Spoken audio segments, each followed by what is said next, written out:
আসসালামু আলাইকুম এভরিওয়ান, কেমন আছেন আপনারা সবাই? আশা করি সবাই ভালো আছেন। আলহামদুলিল্লাহ আমরাও ভালো আছি। তো আপনাদের মাঝে আবার নতুন একটা ব্লগ নিয়ে হাজির হয়ে গেলাম। তো আজকের ব্লগটা একটু অন্যরকম ছিল। তো প্রতিদিনের ব্লগে তো আমি আমার ডেইলি লাইফটা শেয়ার করি, সারাদিন কি করছি, কি রান্না করলাম, কি খাচ্ছি, বাচ্চারা কোথায় গেল, আমি কোথায় গেলাম, কোথায় ঘুরলাম, এইসব নিয়ে। তো আজকে আপনাদের সাথে একটা রেসিপি শেয়ার করব। তো এখানে হচ্ছে আমি ময়দা নিয়ে নিয়েছি, বেশ অনেকটা ময়দা নিয়ে নিয়েছি। আর এখানে ময়দার উপর হচ্ছে চিনি দিয়ে নিলাম। আর হচ্ছে এখানে পরিমাণ মতো একটু লবণ দিয়েছি। আর হচ্ছে তেল দিয়ে নিলাম, বেশ খানিকটা তেল লাগবে এখানে। এই রেসিপিটার জন্য হচ্ছে বেশ তেল লাগবে অনেকগুলোই। তো ওই পরিমাণে দিয়ে নিলাম। আপনারা দেখতেই পেরেছেন আমি কতটা তেল দিয়েছি। এটাকে হচ্ছে এখন ভালো মতো ময়ান করতে হবে হাত দিয়ে মেখে মেখে। তো আমার এই পর্যায়ে এটা ময়দাটা ময়ান করা হয়ে গিয়েছে, একদম তেলের সাথে মেশানো হয়ে গিয়েছে। তেল, চিনি আর নুনের সাথে হচ্ছে মেশানো হয়ে গিয়েছে। আর এখন হচ্ছে আমি একটা বাটিতে 3টা ডিম ভেঙে নিব। তো 3টা ডিম হচ্ছে এটার মধ্যে আমি দিয়ে দিলাম। তারপরে হচ্ছে এটাকে আবার ডিম দেওয়ার পরে আবার আস্তে আস্তে সুন্দর সময় নিয়ে ময়ান করতে হবে। আর এই যে একটা জিনিস দিলাম, এটাই হচ্ছে সব কিছুকে সব কিছুর টেস্ট বাড়ায় দিবে। এটা হচ্ছে খিরসা। এটার মধ্যে হচ্ছে পুরোটাই দুধের খিরসা ছিল। এটা যে কি মজার একটা রেসিপি ছিল। তো যাই হোক, এটাকে আমি সুন্দর মতো এই যে ঘি দিয়ে দিয়ে হচ্ছে ময়ান করতেছিলাম, একটু একটু করে ঘি দিচ্ছিলাম আর ময়ান করছিলাম। এই তো ঠিক এইরকম হবে ডোটা আমার। তারপরে হচ্ছে ডোটা সাইডে রেখে দিয়ে আমি হচ্ছে পিঁড়ির মধ্যে নিয়ে কিছুটা ঘি মেখে নিলাম। তারপরে হচ্ছে ওই যে গোলাটা দিয়ে দিলাম, যে ডোটা তৈরি করেছিলাম আমি।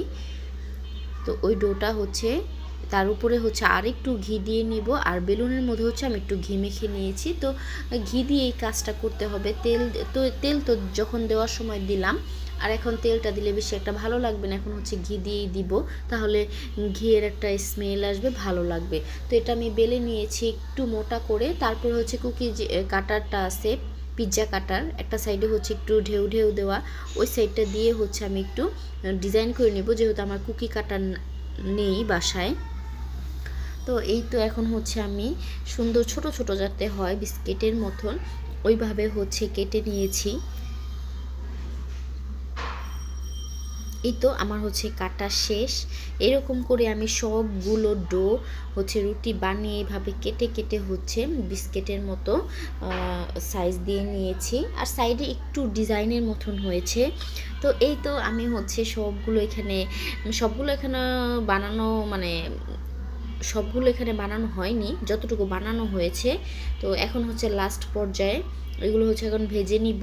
তো সব তো ভাজা দেখানো সম্ভব না, অনেক সময় লেগে যাবে। তো এখানে হচ্ছে আমি ভেজে নিচ্ছি, তেলে ভেজে নিচ্ছি। এটা একদম খয়েরি কালার করে ভাজতে হবে, যাতে ভিতর পর্যন্ত হয়ে যায়। তো এই তো ভাজতেছি সুন্দর করে, হচ্ছে এপিট ওপিট ভাজতে হবে। এই রেসিপিটা এত বেশি মজা, যদি আপনাদের কাছে ভালো লাগে অবশ্যই আপনারা একবার করে হলেও বাসায় ট্রাই করবেন। তো একবার করার পর তো আর আপনারা এই রেসিপিটা ভুলে যেতে পারবেনই না। যখনই মন চাইবে খেতে, তখনই এরকম রেসিপিটা আপনারা বানিয়ে নিতে পারবেন, এত বেশি টেস্টি। এই তো আমার সবগুলো ভাজা শেষ। আর এই রেসিপিটার নাম তো বলাই হয়নি এতক্ষণ। এই রেসিপিটা হচ্ছে খাস্তা পিঠা বলা হয়। এই পিঠাটাকে বলা হয় খাস্তা পিঠা। কি পরিমাণ নরম হয়েছে আপনারা দেখতেই পাচ্ছেন। আমি এক হাত দিয়ে ভেঙে নিচ্ছি, এক হাতের সাহায্যে হচ্ছে ভেঙে নিলাম। অনেক বেশি টেস্টি। আমি অনেকগুলো প্রায় 2 কেজির মতো, প্রায় 2-2.5 কেজির মতো বানানো হয়েছে আমার। 2 দিন সময় লেগেছে এগুলো শেষ হতে। তাহলে আপনারাই বুঝে নিন এটা কতটা বেশি টেস্টি হয়েছে। তো যদি আপনাদের কাছে ভিডিওটা ভালো লাগে অবশ্যই লাইক শেয়ার করবেন, কিছু জানার থাকলে অবশ্যই কমেন্টস করবেন। আর বাসায় আপনারাও এরকম বানিয়ে খেতে পারেন। তো আজ এ পর্যন্তই ছিল। আল্লাহ হাফেজ।